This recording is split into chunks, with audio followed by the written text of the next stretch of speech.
Andrés, te agradezco mucho que te enlaces con nosotros. Muy buenas noches, ¿cómo estás?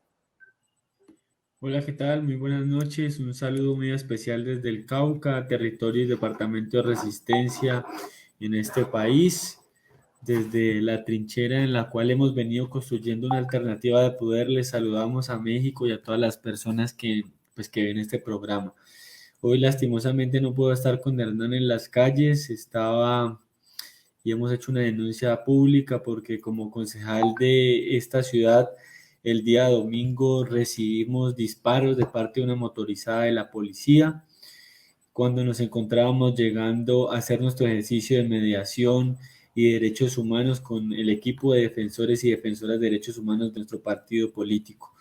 Ello, digamos, ha sido motivo de denuncia de parte de nuestro partido y por supuesto, como lo decía Hernán, pues muy preocupados por la situación de abuso y de poca proporcionalidad de la fuerza pública en este país cuando hay una mayoría ciudadana indignada por lo que ha sido este gobierno y ya la acumulación de varias reformas tributarias que no han hecho más que cargar a la clase más vulnerable de la irresponsabilidad y de los gastos de funcionamiento que son exagerados en Colombia para los funcionamientos de los cargos de élite, de los políticos y de la burocracia en general. Entonces, por eso estamos en las calles, lastimosamente, como te lo decía hace rato, por el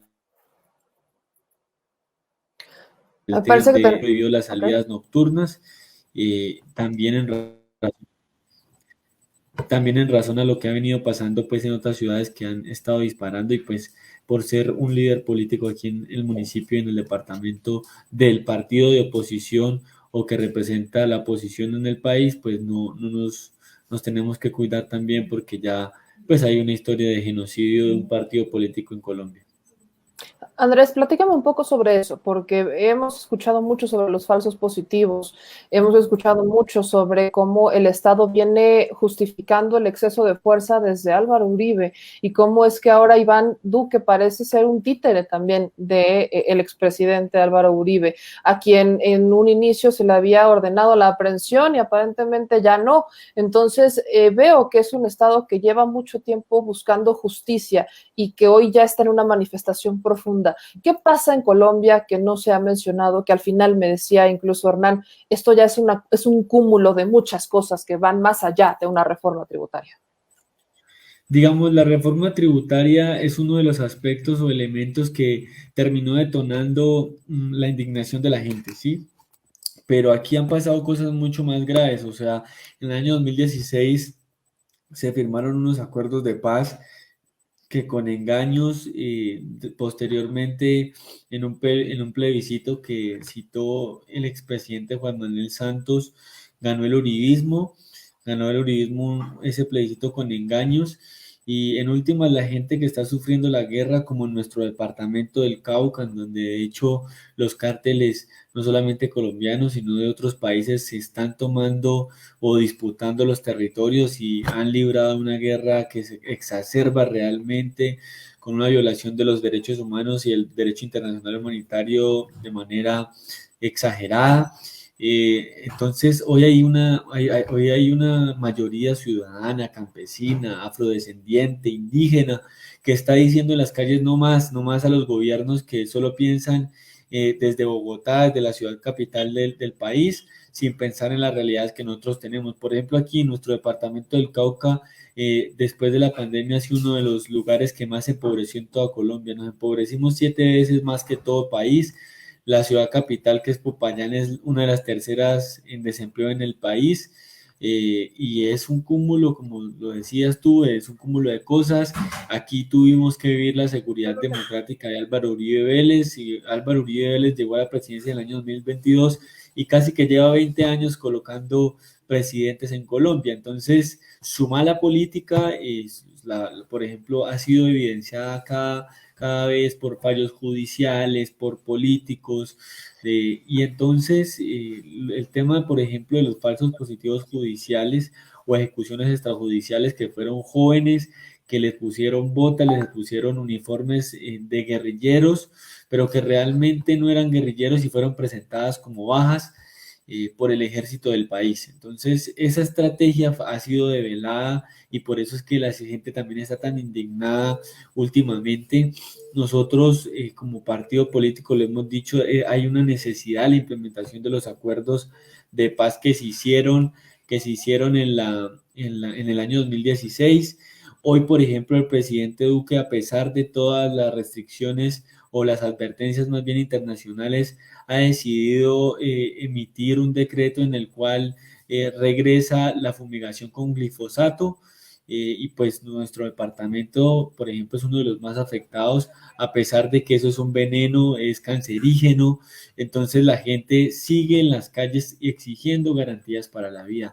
Las comunidades indígenas que están o han tenido que vivir todo este tema de que el narcotráfico llegue a los territorios a asesinarles. En Colombia, los líderes indígenas son el mayor blanco para los asesinatos, son los más asesinados. Aquí, por ejemplo, a nosotros nos pasó hace 2 años, nos amenazaron de muerte por haber apoyado la consulta popular en contra de la minería, porque en nuestro departamento se secó el primer río en Colombia. Después en el año pasado nos volvieron a llamar a amenazar y este fin de semana pues fuimos víctimas de esta situación donde nos dispara una motorizada de la policía. Entonces es muy grave la situación que está pasando en Colombia. Es muy importante estos medios y estos canales de comunicación con la comunidad internacional.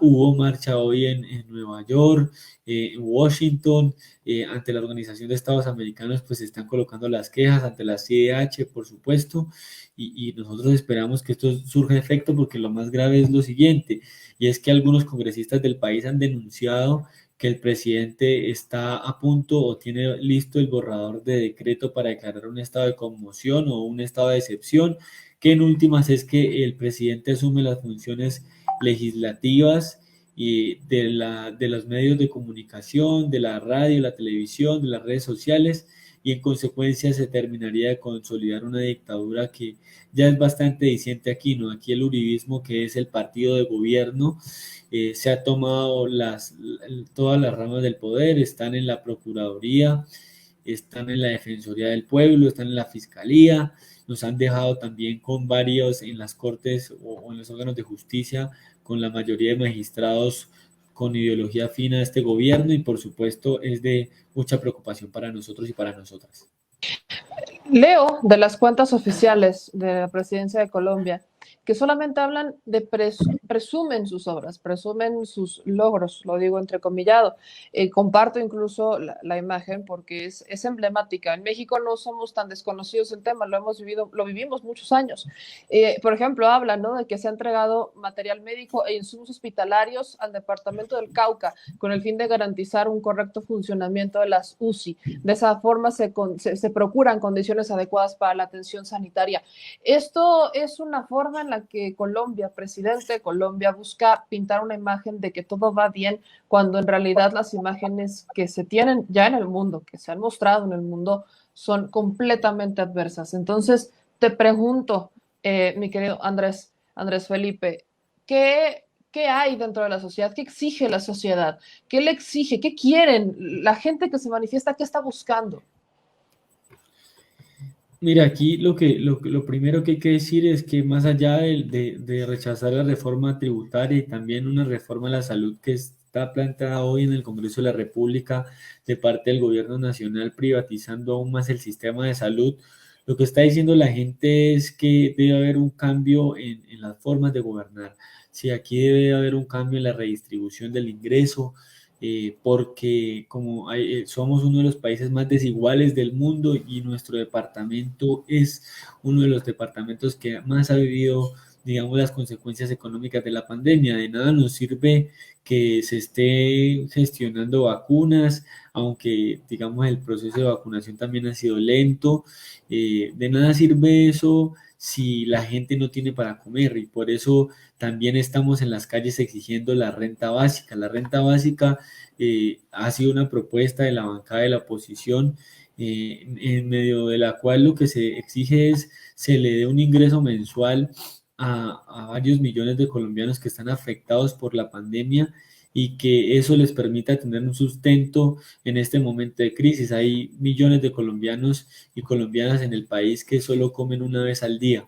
Y eso es lo que estamos en las calles reclamando. Hoy necesitamos realmente que esa redistribución del ingreso le ponga más impuestos a los megarricos en el país y que eso permita subsidiar en mayor medida y potenciar la reactivación económica, porque realmente estamos pasando por un momento muy complejo y yo creo que el gobierno no alcanzó a medir las consecuencias de la pandemia y de posteriormente proponer una reforma tributaria que iba a agravar de hecho hasta los servicios públicos.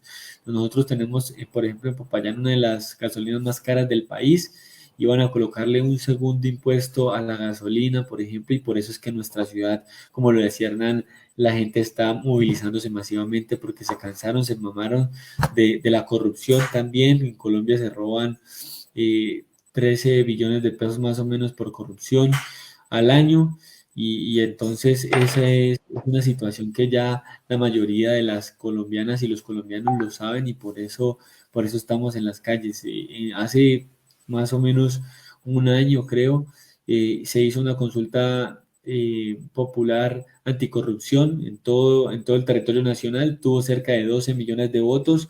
Lastimosamente no alcanzamos los votos que se necesitaban para que esto se convirtiera en un proceso, digamos, de convertirse en ley, pero esa voz ciudadana está hoy en las calles indignada y por eso también estamos exigiendo matrícula cero, porque acá la educación universitaria, digamos, es de muy difícil acceso, no es gratuita. Entonces, todas o varias de esas son las exigencias que hoy estamos pidiendo en las calles del país. Me hablas de esta consulta popular. Nosotros en México estamos a punto de hacer nuestra primera consulta popular, imagínate. Y pareciera complicado soñar con que se convierta en vinculante. En esa consulta popular, ¿qué pretendían ustedes con esta ley? Me dices que es anticorrupción, pero ¿qué buscaba particularmente esa ley? ¿Buscaban qué erradicar? ¿Qué ajustaban, pues? Sí, lo que buscaba era reducir el salario de los congresistas, digamos, disminuir el tema burocrático. Los expertos economistas que le han recomendado varias cosas a Colombia, lo primero que le dicen es que disminuya el gasto público. Disminuir el gasto público implica que, por ejemplo, los funcionarios públicos dejen de gastar tanto dinero en el tema de los tiquetes de avión, en el tema de los planes de celulares, en todo el tema burocrático y de contratación. En la misma ley se pedía pliegos tipos de contratación, o sea, eso es contratación transparente, que sea pública, que no sea dedo la contratación. En esa consulta anticorrupción, digamos que lo que se planteaban era varios o elementos que legalmente le permitirían a la ciudadanía recuperar la confianza en la institucionalidad.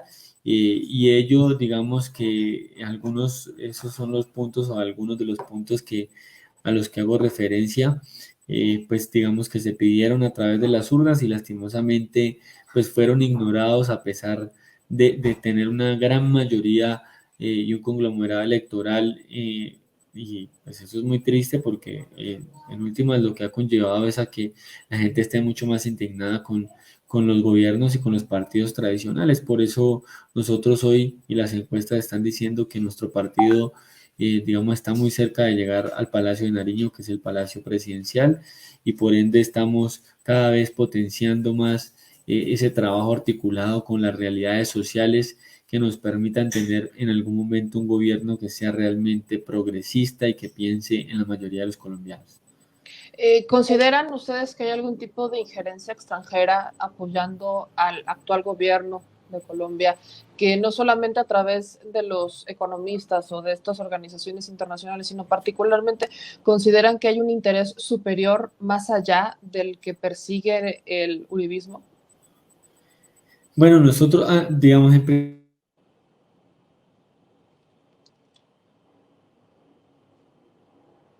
Ahí estamos teniendo un problema de primer lugar, conexión. Ya.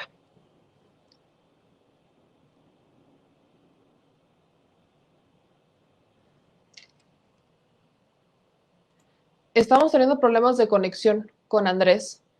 Ahorita vamos a buscar que se reajuste el internet con Andrés Felipe. Creo que esto es muy importante. Él es concejal del municipio de Popayán y licenciado en educación. Esta situación creo que es de lo más indignante porque vean qué curioso. Se habla de que ellos tuvieron una consulta popular. Su consulta popular pues estuvo a punto de hacer cambios que aquí en México queremos hacer, pero que parece que estamos a marchas forzadas, ¿no? Que ganen menos, que sean más justos los salarios, más transparentes, que sea más equitativo, más para el pueblo, más para los ciudadanos. No estamos tan distintos a la realidad que se vive en Colombia, y por eso me era muy importante retratarla. Ya tenemos a Andrés. Andrés, ya te podemos escuchar, me decías. Que sí, qué pena.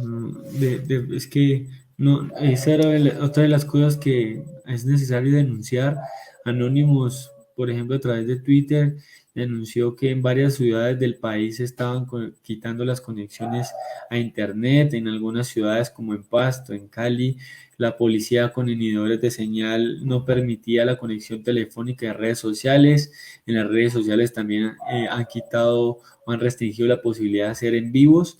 Y bueno, el 42% de la red de Internet ayer en Cali, por ejemplo, estaba funcionando justo cuando estaban en medio de toda esta masacre que lastimosamente se desarrolló en esta ciudad. Entonces, como te lo decía, nosotros digamos, venimos planteando y nos llama la atención que la OEA no se haya pronunciado.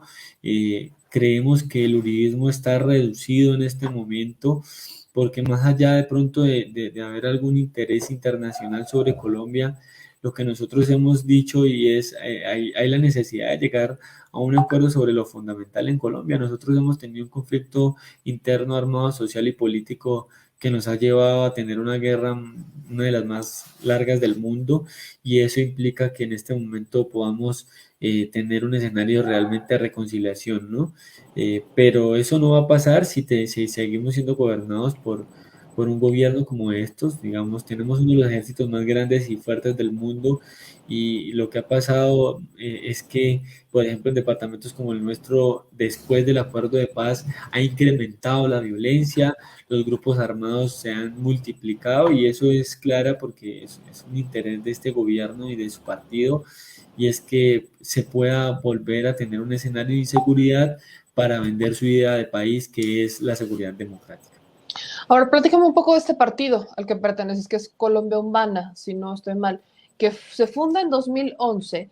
Y te pregunto acá, ¿cómo se ve desde el gobierno en turno? ¿Cómo se vive? ¿Qué corriente? Es una corriente centroizquierda, si no estoy mal entendida de este partido político, pero ¿qué lugar ocupa actualmente en la política colombiana? Sí, digamos, la Colombia Humana en este momento es un movimiento político y social, un partido movimiento, lo que denominamos en teoría política. Es una fuerza que, digamos, es como un escampadero, una sombrilla de todo el conglomerado social, de organizaciones sociales y políticas alternativas del país, en la cual se ha venido recogiendo toda la indignación que digamos, ha generado este mal gobierno. Nosotros, digamos, estamos representados por un senador que estuvo a punto de ganar la presidencia en el año 2018. Hemos en varias ocasiones denunciado el fraude que se nos hizo en las elecciones y hoy lo que nosotros, digamos, somos esa herramienta en la institucionalidad para todas las luchas ciudadanas que se están dando en las calles y por ende somos un actor más de esos que está exigiendo realmente una Colombia distinta, una Colombia diferente. Y bueno, hoy estamos construyendo desde las calles, desde los barrios, desde la resistencia, esa ofensiva que nos permita ser alternativa y gobernar Colombia porque tenemos una idea distinta de país. Hay una pregunta que te quiero hacer que me hace aquí la gente y es justamente sobre Gustavo Petro.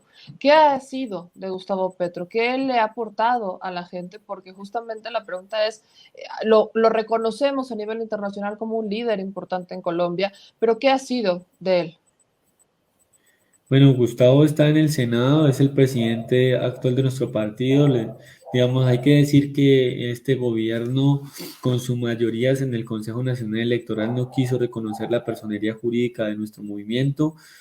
Hoy, digamos, estamos en una alianza político-jurídica, digámoslo así, con la Unión Patriótica, que fue en antaño un partido que el Estado colombiano asesinó, que, digamos, está condenado el Estado colombiano por ese homicidio, digamos, múltiple, y hoy lo que está haciendo Gustavo en el Senado es realmente haciendo un ejercicio de denuncia, también de propuesta, de seguir afianzando la propuesta de país que tenemos. En medio del paro, desde hace 8 días que nos empezamos a movilizar, él ha emitido dos alocuciones al país, porque lo que empezó a constituirse a partir del año 2018, que fue donde, digamos, perdimos las elecciones, aquí en Colombia, las elecciones presidenciales, lo que hemos empezado a constituir es una fuerza social y política que permita hablarle a esa Colombia profunda.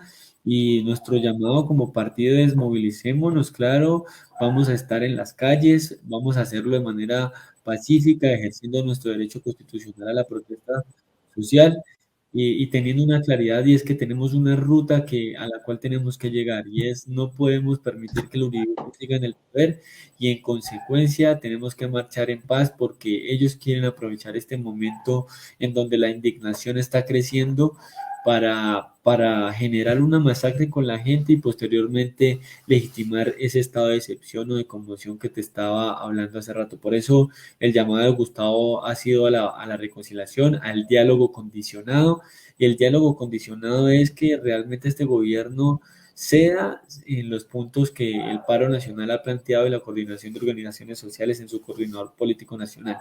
Eso es, digamos, lo que ha estado pasando. El senador ha propuesto, hagamos una marcha del silencio donde salga por lo menos 1 millón de personas solo en Bogotá a decirle a este gobierno, o más bien a manifestarse de manera simbólica en esa necesidad de transformar este país y de exigir realmente una Colombia en paz.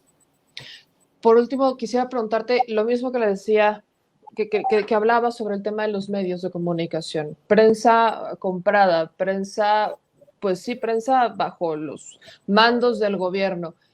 Veo que en las redes sociales de Gustavo Petro se comparte a RT, se comparten mensajes, se busca dar este posicionamiento y buscan de afuera hacia adentro, porque lamentablemente adentro está todo bajo asedio, está todo bajo el acecho del gobierno y hasta el Internet.